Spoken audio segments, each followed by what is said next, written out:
Good Morning Business, le débat. Que n'y avait-on pensé avant? Ça va être le scoop aujourd'hui. Ça va être le scoop. Vendre des participations d'État pour résorber les déficits, pour éponger la dette, c'est la proposition dans une tribune signée par des députés macronistes. Il faut y croire? Croire, oui. D'abord, je trouve quand même extraordinaire que Gérald Darmanin soit bourré d'idées depuis qu'il n'est plus ministre. Il veut supprimer les 35 heures. Là, il dit cédons 10% des 180 milliards d'euros de participation de l'État.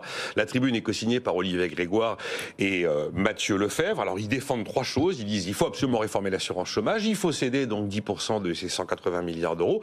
Ça ferait 2 fois plus de recettes que la montée de l'impôt sur les sociétés.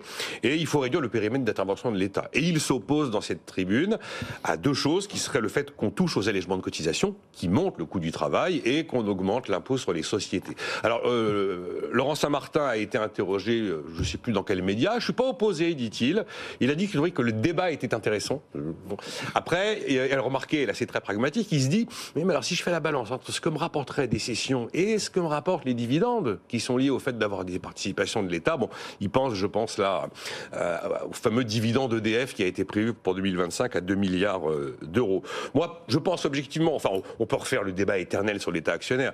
Il est évident pour moi que l'État n'a pas vocation à rester présent quand sa présence est inutile. Je ne vois pas ce qu'il fait encore dans le capital de Renault, par exemple.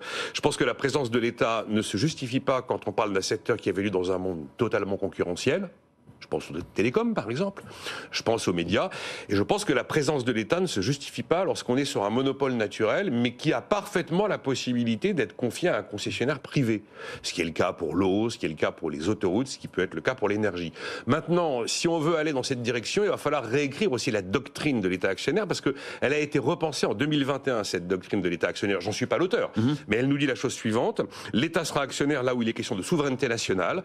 Alors ça va être Naval Group, ça va être Jet Industries, ça va être Nexter, ça va être Airbus, voilà, par exemple. Là où c'est le nucléaire civil qui est en jeu, donc évidemment, c'est EDF. Et l'État a vocation à rester au capital dans les grands services publics, dit cette doctrine. Donc on pense à la Poste, on pense à la SNCF, ou on pense encore à la RATP, par exemple. Voilà où on en est, si vous voulez. Mais oui, effectivement, céder des participations de l'État, quel scoop, quelle idée. Quand on est un petit peu coincé financièrement, on vend ses bijoux de famille, Jean-Marc, non? Oui, on vend les bijoux de famille. Les politiques de privatisation, c'est pas nouveau. On a les pays d'Europe de l'Est ont fait des affaires en vendant ce qui avait été nationalisé par les communistes.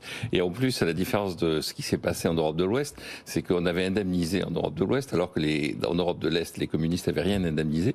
Ce qui fait que beaucoup de pays se sont trouvés avec des situations financières saines grâce à la privatisation de biens qu'ils n'avaient pas payé. Donc, alors on n'en est pas là.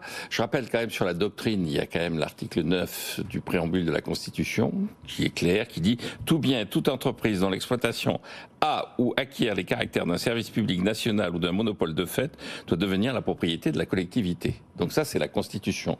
Donc normalement, on devrait, et ça devrait s'imposer. D'ailleurs, récemment, Aurélie Trouvé, ici, à votre place, disait, écoutez, sur Doliprane, c'est un service public, donc il faut... Bon, donc le problème, c'est de définir qu'est-ce que c'est qu'un service public. Ah oui. Et donc, alors là aussi... Mais comme l'évoquait par exemple... Voilà, est-ce que Renault, c'est un service Voilà, public? alors il y a les doctrines, Nicolas parlait de 2021, il y a la doctrine qui avait longtemps fait office de référence, qui était un arrêt du Conseil constitutionnel de 79, qui parlait de besoins essentiels de la nation, bon, des choses comme ça. Bon, fondamentalement, l'État n'a pas à se mêler de tout ça. Quand on regarde le portefeuille de l'État, en fait, c'est issu d'événements historiques. Je mets souvent en avant que... Et là, je l'ai imprimé. Les 85 participations de l'État. Alors, il y a des endroits où il est propriétaire à 100%, des cas comme chez Renault où il n'a plus qu'une partie. Il y a le casino d'Aix-les-Bains qui fait partie du domaine de l'État. Service public. Service public. J'imagine que Jean-Marc, c'est un peu qui se demande pourquoi le casino, pourquoi les bains et pas détenu par Alors, le casino d'Aix-les-Bains est là pour des raisons historiques, au moment où la Savoie est devenue française sous le Second Empire. Bon, donc tout ça est cafarnaum, pas possible. Donc je pense que ça mériterait un grand nettoyage quand même. Ça permettrait de faire un grand nettoyage. Maintenant, il ne faut pas se faire d'illusions. De même que sur l'immobilier de l'État, ça devient régulièrement. Il faut vendre des bureaux, il faut restreindre la place qu'occupe l'État sur le plan géographique dans un certain nombre de villes. Je rappelle que l'immobilier de l'État, c'est 45 milliards d'euros. Je rappelle rappelle que le portefeuille de l'APE, c'est 180 milliards d'euros. La situation de l'État, comptable de l'État telle qu'elle a été établie au 31 décembre de 2023 par la Cour des comptes, vous avez un actif de l'État qui fait 1294 milliards d'euros et un passif qui fait 3170 milliards d'euros. C'est-à-dire l'État est en fonds propres négatifs de 1875 milliards d'euros. Donc c'est pas avec 18 milliards qu'on va résoudre le problème. Donc je pense que ça fait partie des choses qui sont utiles sur le plan économique, mais sans espoir de véritablement résoudre le problème. Merci messieurs. On reviendra sur cette idée, je pense, dans les jours qui viennent.